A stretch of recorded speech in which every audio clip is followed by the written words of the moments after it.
Pasar kripto tampak lumayan pulih dikit belakangan. Apakah sudah nyentuh bottom dan waktunya masuk? Hari ini kita akan bahas jumlah dana yang akan masuk ke pasar dan potensi aset kripto yang akan terbang gila-gilaan karena diadopsi banyak institusi. Kami juga akan berikan strategi untuk kalian bisa cuan dengan situasi yang seperti ini. Tonton sampai akhir biar kalian nanti tahu caranya gimana. Oke, let's go!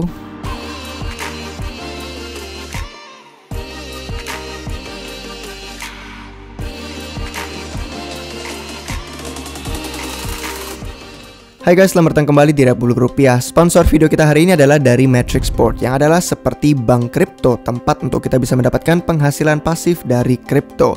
Perusahaannya didukung oleh beberapa orang besar dan perusahaan kripto lain, termasuk Bitmain yang merupakan manufaktur alat mining ASIC Bitcoin terbesar di dunia. Mereka menawarkan banyak sekali produk kripto dari staking, savings, DeFi, dan banyak hal lain yang bisa kalian lihat di aplikasi langsung. Kalau kalian menyetorkan aset ke sana, kalian bisa menghasilkan pendapatan pasif hingga yield 30% per tahun untuk para pengguna baru. Kalian bisa menemukan link untuk download aplikasinya di deskripsi video ini. Setelah kalian masuk, nanti bisa cek tampilannya dan produk apa aja yang bisa mereka tawarkan. Silakan download dan explore untuk yang tertarik menghasilkan pendapatan pasif dari kripto dengan kenyamanan dan kemudahan dari HP aja. Jadi guys, pasar sempat hijau dikit sebagian karena pengumuman besar di Wall Street kemarin. Adanya Goldman Sachs yang menjadi bank besar Amerika Serikat pertama yang melakukan transaksi kripto secara OTC atau over the counter, membeli opsi Bitcoin dari Galaxy Digital. Ini yang pertama oleh Bank Wall Street utama. Dunia keuangan melihat partisipasi Goldman ini sebagai kepercayaan baru ke pasar kripto, dan harapannya besar bahwa lebih banyak institusi akan masuk alam kripto untuk memasok permintaan yang diajukan klien mereka. Lalu ada Bridgewater yang juga kaitannya dengan Ray Dalio, menyatakan sinyal jelas hingga saat ini bahwa hedge fund terbesar di dunia ini yang sekarang mengelola 150 miliar dolar aset menganggap kripto serius sebagai kelas aset. Dan sebelumnya pun sudah ada pengumuman si pendiri Ray Dalio sendiri di bulan Mei 2021 tentang investasi pribadinya ke dalam Bitcoin atau BTC. Meskipun Bridgewater belum dapat berkomentar soal posisi investasinya, mereka bisa bilang kalau Bridgewater terus secara aktif meneliti kripto. Bridgewater sudah mengeluarkan laporan tentang tren kripto institusional juga di bulan Januari lalu. Dan dari sisi negara, ada Malaysia yang tengah memiliki wacana penerimaan adopsi Bitcoin dan kripto. Kemudian ada Honduras juga, negara lain yang kedengarannya membuka peluang legalisasi Bitcoin dan kripto juga. Kalau mengingat El Salvador pun, mereka juga sedang dalam proses menerbitkan obligasi yang didukung Bitcoin, meskipun perlu ditunda karena situasi pasar. Dan kalau kalian ada yang suka dengan proyek Terra atau mungkin tahu dengan nama Dogecoin, kita mengenal jelas stablecoin desentral yang UST ini yang memiliki salah satu bentuk cadangannya adalah dalam bentuk token Luna itu sendiri. Ekosistem Terra pun juga menyerok lumayan banyak nih akumulasi Bitcoin untuk menjadi bagian dari backingan atau reserve aset mereka di ekosistem tersebut. Dan kalau kita melihat ke Amerika Serikat, ada juga executive order atau perintah eksekutif yang kemarin ditunggu-tunggu terus akhirnya terbit. IO ini akan berupaya mendorong inovasi di bidang terkait sambil mempertahankan perlindungan investor. Ya, meskipun masih khawatir aset kripto itu akan digunakan untuk tujuan terlarang tanpa pengawasan memadai, si Joe Biden ini bilang kalau kebangkitan kripto adalah kesempatan untuk memperkuat kepemimpinan Amerika dalam sistem keuangan global dan di garda terdepan teknologi. Ada banyak sebenarnya hal yang bisa dibahas dalam cakupan executive order ini, tapi berikut adalah 2 poin terpenting. Yang pertama, tidak ada larangan atau regulasi ketat. Bertentangan dengan FAT yang beredar, tidak ada larangan atau reaksi spontan untuk membatasi penggunaan dan adopsi kripto. Faktanya, IO ini sangat spesifik karena diperlukan lebih banyak penelitian untuk membuat peraturan yang lebih baik. Harapannya nanti regulasi bisa tetap menemukan inovasi sekaligus melindungi investor. Yang kedua, tidak ada badan pemerintah baru.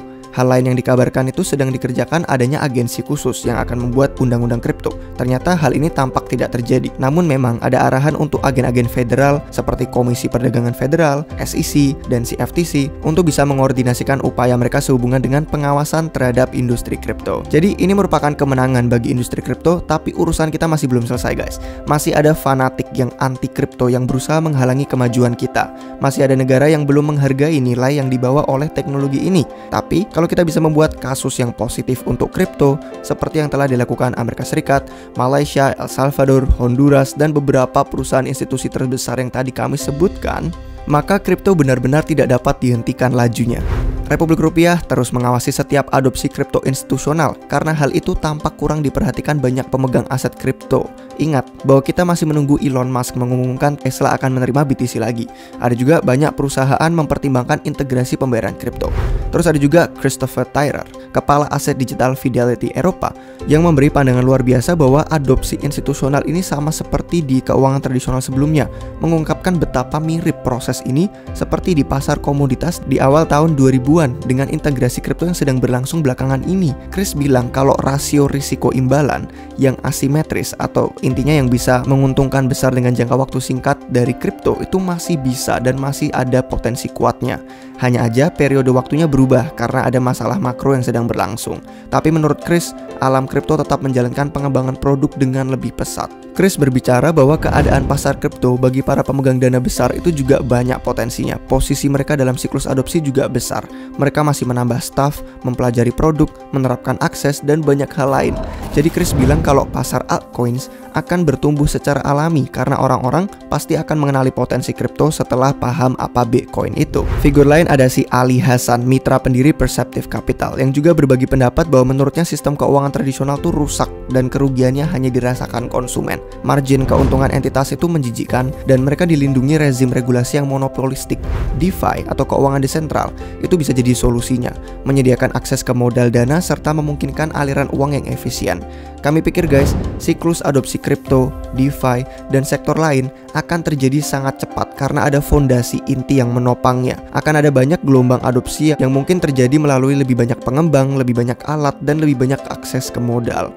Banyak banget sebenarnya kalau kita mau ngomongin soal adopsi institusional. Ada juga orang seperti Greg Foss dan Seb Bani, dua figur keuangan lain yang sempat berdiskusi pandangan tentang Bitcoin. Itu dibilang bisa aja menjadi aset cadangan global. Si Foss itu ahli strategi VPC dan Bani itu advokat dari The Looking Glass. Mereka berdua berpendapat aset kripto terbesar di dunia ini memiliki karakteristik cocok yang perlu untuk menjadi sebuah aset cadangan global. Dan penting untuk sebuah aset tuh biar kebal terhadap sensor dan manipulasi manusia. Mereka bilang strategi investasi itu menunjukkan bahwa pasar fleksibel dan kita harusnya fleksibel juga sebagai investor.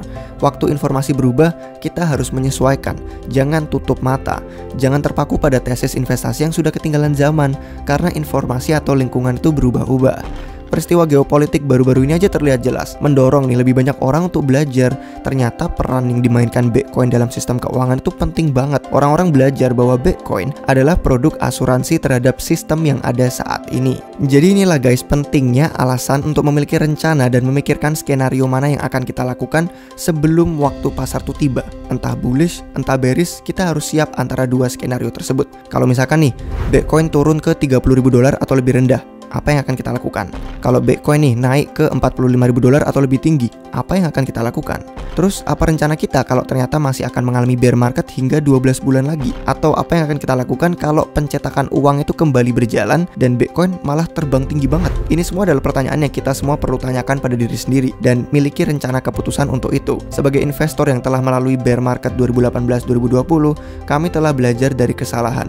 Sesuaikan portofolio kalian dengan kondisi keuangan masing-masing. Buka pikiran untuk mendengarkan pengalaman dan cara orang lain mendekati situasi semacam ini. Kami siap melihat candle wick yang jatuh dalam. Kami juga siap melihat chart kripto saat harganya rally naik karena FOMO. Strategi yang dapat dipertimbangkan adalah memulai akumulasi sejak sekarang. Tim Republik Rupiah selalu mengutamakan pembelian aset seperti BTC dan ETH yang blue chip terlebih dahulu, untuk kemudian kami cek dalam jangka waktu lama, jangka waktu tahunan, bukan untuk dicairkan minggu depan. Itulah kenapa kami tidak merasa takut dengan nilai portofolio yang berdarah, hanya karena kami sudah pernah menyaksikan dan menghidupi skenario ini di siklus yang sebelumnya. Dan untuk kalian yang baru masuk kripto, mungkin baru belajar juga, mencapai titik ketenangan investasi seperti ini bukan hal yang mudah. Tapi satu-satunya cara yang kami tahu adalah kesabaran, perspektif jangka panjang, dan sering-sering belajar. Kami percaya pada Bitcoin dan Ethereum, dan kami percaya keduanya akan berdampak luas bagi dunia. Ada banyak model valuasi on-chain, dinamika supply aset, dan pemicu makro jangka panjang lain yang semuanya ini berpihak positif pada kita. Kami siap dengan rencana skenario bearish, kami menduga adanya gerakan sideways yang membosankan dan sebenarnya belum ingin mengalami bull market dulu karena masih ingin menyerok banyak aset kripto yang kami ingin beli. Tapi itu pun hanya preferensi kami dan mungkin ada beberapa dari kalian yang juga sama, pengen nambah tumpukan cuman belum ada dana dinginnya. Ingat aja guys, untuk selalu bertanya dan belajar dari satu sama lain, dan semoga informasi dan konten yang kami bagikan di channel YouTube ini, yang mana ada ratusan video, bisa membantu edukasi kalian agar kita bisa tahu bahwa ini penting untuk mengutamakan rencana portofolio yang sesuai dengan kondisi keuangan pribadi. Bear market itu bisa membuat orang-orang takut dan panik, tapi bull market juga bisa bikin orang FOMO terus malah nyangkut. Nah, penting untuk kita bisa mendengar bekas luka pertempuran dari orang lain atau investor yang sudah melewati siklus serupa seperti ini sebelumnya, karena itu bisa menenangkan hati kita. Dan semoga video kami hari ini bisa menenangkan hati kalian untuk tahu keputusan apa yang perlu kalian ambil saat ini dan betapa bullishnya potensi adopsi dari institusi dan negara-negara yang ada di seluruh dunia. Gimana guys menurut kalian? Semoga kalian suka dengan video ini. Jangan lupa like kalau kalian suka, dan jangan lupa subscribe biar nggak ketinggalan video terbaru apapun dari YouTube kami. Terima kasih guys untuk yang sudah nonton sampai akhir. Sampai jumpa kalian semua lagi di video yang berikutnya. Cheers!